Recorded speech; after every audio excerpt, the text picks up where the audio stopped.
You wouldn't go over to your good friend and neighbor's house and tell him, hey, you're raising your kids wrong. I don't like how they're turning out. Here's what you need to do with them, and I expect you to implement this by the end of the week.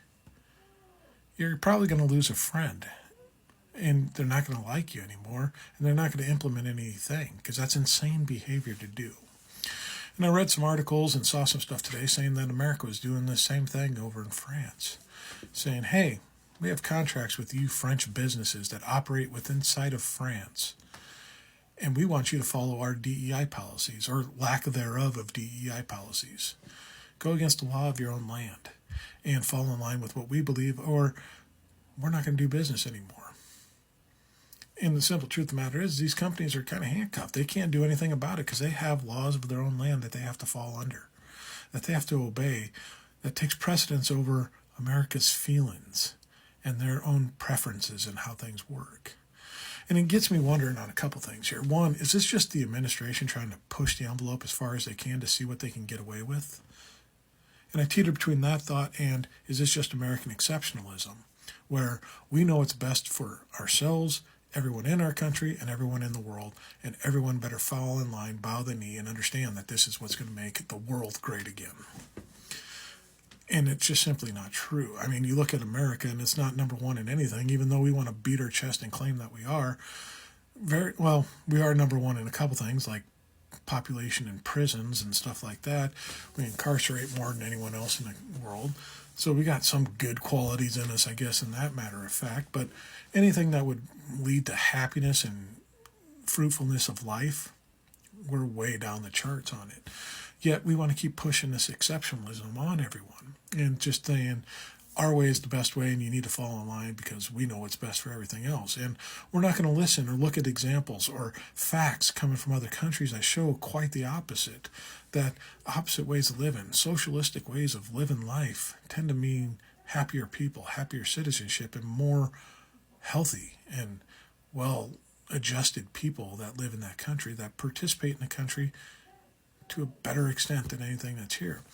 But we don't want that because that doesn't make us comfortable. It doesn't fall in line with our own biases and our own preferences. We can't have people stepping outside and having opposing views because we're weak, we're soft, we're fragile, and we can't stand up to any challenges. We need our way put forward and our toxic masculinity to show forth.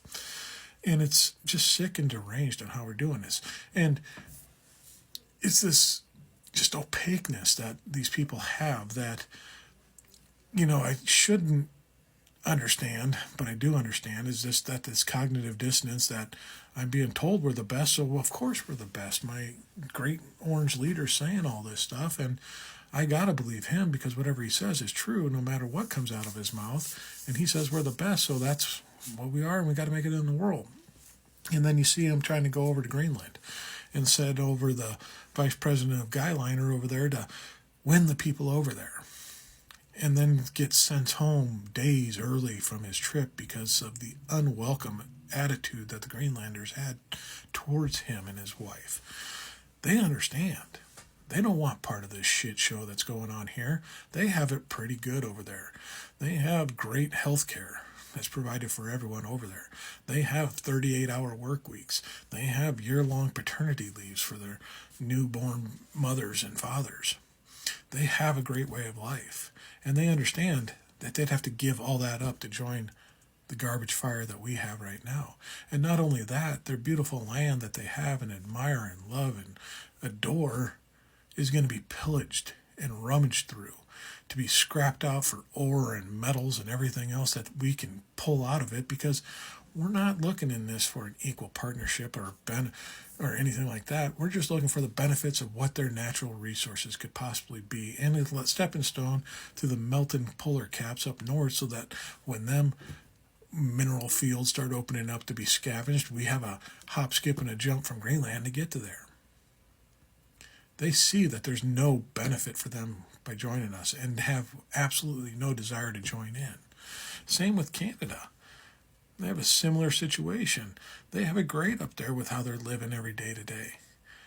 Why would they want to join and get rid of all the rights that they've earned and gotten their whole lives now to be able to join into this shit show and lose it all and lose any of the freedoms that they have. Because truly, if you're a party of freedom and understand what's going on, you would respect individual freedom. But these people don't.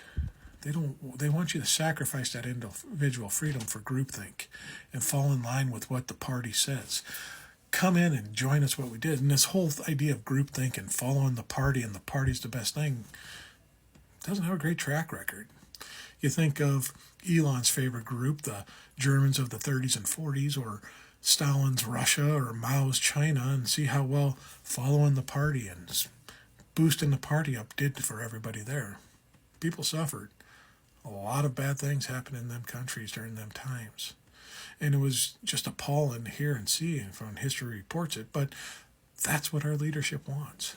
Fall in line, support the party. We are what's best for us, and we know it's great, and we're going to push everything forward. The thing with groupthink is it eliminates personal freedoms. It eliminates the individuality and uniqueness of all of us here. What we are given as our own personal talents that could be a benefit to society when we push forward our perspective and our input on how we see and operate and do things in this world, to be a part of the cog of the machine to move everything that's best for everyone in this world. And we forfeit that for groupthink and party things. The world comes to a grind and stop in how society develops and progresses. We are going to go back to the dark stone ages if we go into this groupthink MAGA mentality of what's going on. Where we thrive is when we recognize all the individuals and all the diversity and different opinions and ideas coming out there, and the strongest ideas will raise up through all this, through vigorous debate and discussion of what's going to be the best, and looking through it and analyzing. Your idea is good, but this idea is better. Let's go with this one. And we can use some of your ideas to supplement that one too and make it even stronger. Instead of saying, this one guy has all the answers, we just need to agree with whatever he says. We got to fight against this and see what we can do, because we can't force our ideas on everyone else. Because if we start fighting our allies are going to turn against us, and we won't have any friends in our corner to help us anymore.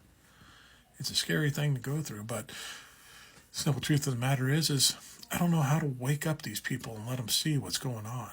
That they're becoming more like Stalin's Russia and Mao's China than anything of George Washington's freedom that he put forward. Israel claimed they wanted a king. The kings benefited greatly, but the people didn't. They fell under rule, and they fell under authoritarian dictatorships. We don't want a king here either.